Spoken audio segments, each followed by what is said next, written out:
Entre maquetas, mates, cafés, renders y archivos, planta, planta, planta, planta, planta, final, final, final, final, final.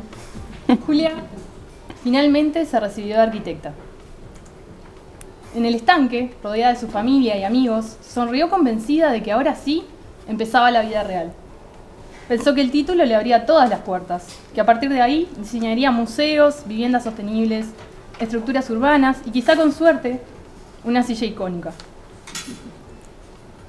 Viajó con su generación de arquitectura, mochilas cargadas de croquis, cámaras digitales, termos y sueños. Recorrió el mundo convencida de que cada edificio tenía algo que enseñarle, de que verlo en persona iba a ser una revelación. Se perdió en ciudades, durmió en aeropuertos, acampó en patios. Caminó bajo la lluvia para alcanzar museos que abrían solo media hora. A veces los edificios eran un poco más chicos de lo que parecían en las fotos, o no tan perfectos, o estaban cerrados por arreglos. Una tarde, en un tren que cruzaba Europa, se puso a leer Los no lugares de Marc Augé. El libro hablaba de los espacios del mundo contemporáneo, los aeropuertos, supermercados, autopistas, los lugares donde estamos de paso, lugares sin historia, sin identidad, donde millones de personas se cruzan sin encontrarse. Pero había algo más, que incluso ahí, en esos espacios del anonimato, podían surgir nuevas formas de relación, de vínculo, de sentido. Y Julia no lo sabía entonces, pero esa idea la iba a acompañar toda la vida. Porque años después trabajaría en proyectos que se diseñan a distancia en la nube, entre equipos que muchas veces no se vieron en persona. Y entendería que esos no lugares también podían ser habitados, compartidos y convertidos en arquitectura.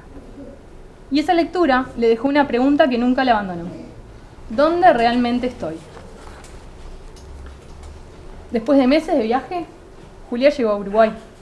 Y ese regreso no fue simple. El viaje había sido una montaña rusa y volver a la rutina se sentía extraño, como no estar ni acá ni allá, con la valija todavía sin desarmar y la cabeza llena de preguntas. Entonces empezó a trabajar en un estudio como dibujante, pero de a poco esa energía se fue diluyendo. La realidad del trabajo era muy distinta a la que había imaginado. El tiempo pasaba, como en las calles que describe Perec. Nada cambiaba, salvo las personas que entraban y salían del estudio. Los días se apilaban como capas de un mismo plano. Los renders reemplazaron las maquetas, las reuniones a las ideas, y la inspiración se desvaneció. Y entre reunión y entrega, Julia se fue sintiendo que su voz se apagaba un poco, como si cada corrección borrara una línea más de su entusiasmo.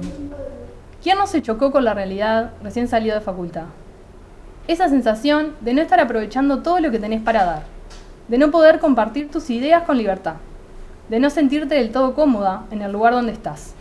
Y un día la pregunta volvió: ¿es esto? ¿Hasta acá llegó el sueño que tanto perseguí? Una tarde, Julia se reunió con una amiga a tomar un café. Su amiga le comentó de la empresa donde estaba trabajando, en la que Uruguay y Argentina trabajaban en equipo con estudios de Estados Unidos, combinando arquitectura con tecnología. Y esta distancia geográfica se compensaba con la cercanía digital.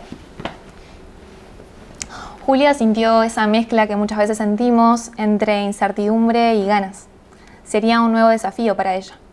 Trabajar en otro idioma, con otras metodologías, normativas nuevas, de otro país. Una manera de trabajar completamente distinta a la que ella conocía. Pero por suerte, su curiosidad le ganó al miedo y decidió postularse. Luego de un tiempo, Julia entró a Stellantis. Se sorprendió a descubrir que además de que sus fundadoras eran mujeres, madres y arquitectas, también la mayoría del equipo lo era. Y que la mayoría eran líderes, y eso la motivó. Al tiempo se tomó con su primer desafío, su primer proyecto en concreto, que era un campus en California escolar. Había edificios en remodelación y otros nuevos. Aunque al principio se sintió bastante abrumada por todo lo que implicaba ese nuevo proyecto. Pero durante su proceso de inducción le enseñaron a utilizar un espacio digital, donde todo estaba cuidadosamente organizado. Sistemas constructivos, en su caso steel frame, o normativas de distintos estados, en su caso California. Este espacio funcionaba como un repositorio vivo y se llenaba de ideas por los distintos integrantes del equipo. A medida que avanzaba el proyecto, no solo Julia, sino también su equipo se enfrentaba a nuevos desafíos. Uno de ellos fue cuando llegó el momento de diseñar la fachada de ese campus, y eran unas geometrías bastante complejas. Para resolverlo, se involucraron en un proyecto corto de investigación. Era un proyecto interno para experimentar nuevas ideas y mejorar procesos. Probaron distintas herramientas, ajustaban, descartaban y volvían a empezar, generando varias soluciones para su cliente. Julia ahí reconoció que, a pesar de que este había sido su primer proyecto, había formado parte ya de distintos equipos e investigaciones. Descubrió que la innovación no siempre viene de grandes ideas, sino de pequeñas acciones con sentido. Y que estas herramientas que había utilizado diariamente, como Beam, Notion o Slack, o estos espacios también de aprendizaje, no eran solo plataformas aisladas, sino un territorio profesional colectivo, donde la arquitectura se construía colectivamente. Y que este territorio digital también era arquitectónico. Un espacio donde se proyectaban colectivos, se construían vínculos y donde la arquitectura se expandía más allá de los límites físicos. Notó ese como territorio también como un ecosistema y no como una estructura jerárquica. Este era flexible y le permitía no solo aprender y crecer, sino también buscar su propio camino. Hallando también una dimensión feminista en el trabajo, cuidado mutuo, aprendizaje compartido y experimentación normalizada, donde cada acción contribuía a este ecosistema en constante evolución. Como señalan autoras como Leslie Kern o Saida Mushi en sus libros, los espacios, ya sean físicos o digitales, no solo determinan qué se hace en ese espacio, sino también quién puede hacerlo y cómo. Julia empezó a verse a sí misma, ahí también en ese ecosistema, siendo parte de un espacio en el que habitaba, se abría y que incluía. Un año después, Julia estaba en un avión con destino a California. Pero esta vez no iba como turista, con mochila y cámara, sino que iba a trabajar a las oficinas de su cliente, un estudio enorme. Voló con su laptop, su cuaderno y esa misma curiosidad que le había acompañado desde aquel tren europeo. El primer día se encontró con un gran equipo y con una cultura distinta, otro idioma, otro ritmo, otra forma de trabajar. Aún así no tardó en adaptarse. Su calidez acortaba distancias, su saludo cercano, su sonrisa y claro el mate que nunca soltaba, el cual tanto llamó la atención que varios se animaron a probar y más de uno se volvió fan. Pero el desafío seguía ahí, pensar en otro idioma, entender procedimientos nuevos, lidiar con normativas locales y al mismo tiempo aprender a sentirse en casa en una ciudad que aún no lo era. Hasta que un día le invitaron a participar en una reunión de proyecto, donde se iba a decidir cómo se conectaban los edificios del campus. Por un segundo se sintió en taller de nuevo, la mirada crítica, la sensibilidad espacial, la intuición del recorrido. Entonces habló, propuso y la idea funcionó. Y entre planos y charlas de pasillo se dio cuenta de algo esencial. Lo que más disfrutaba no era solo diseñar, sino hacer que el proyecto avanzara, conectar equipos, traducir ideas, buscar soluciones. Su manera de trabajar, atenta, horizontal, sensible, tenía un impacto real. Sin saberlo, estaba diseñando algo más que edificios, estaba diseñando conversaciones.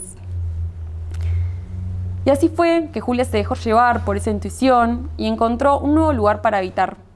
Aquella estructura flexible y dinámica se hizo realidad.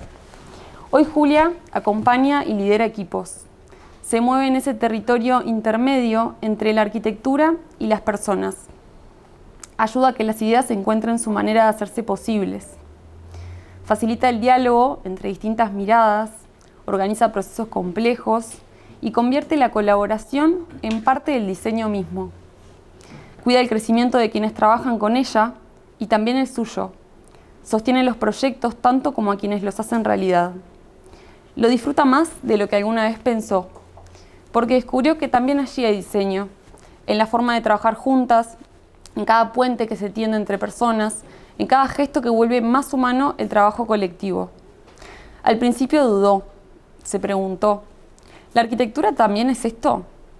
Pero luego entendió que sí, seguía diseñando, solo que ahora con otras herramientas. Y que ese diseño, el que sostiene el trabajo colectivo, también transforma mundos. Hoy, Julia sigue llevando consigo aquella pregunta del tren. ¿Dónde realmente soy? Ya no importa si está en Montevideo, Buenos Aires o California, o en una sala de Zoom con sus hijas saltando atrás. Porque aquello que se llamaban los no lugares, aeropuertos, documentos de la nube, las videollamadas, son parte de su territorio cotidiano. Espacios donde también se puede habitar, construir y cuidar. Y cada una de esas acciones, aunque parezca pequeña, es arquitectura viva. Julia entiende que el espacio propio no siempre se encuentra, a veces hay que construirlo, con escucha, con intención y con muchas manos. Su camino sigue en movimiento, entre proyectos, equipos y nuevas etapas. Ya no busca un sitio donde encajar, lo está creando, cada día, entre su trabajo, su casa y esa red que sostiene a tantas otras.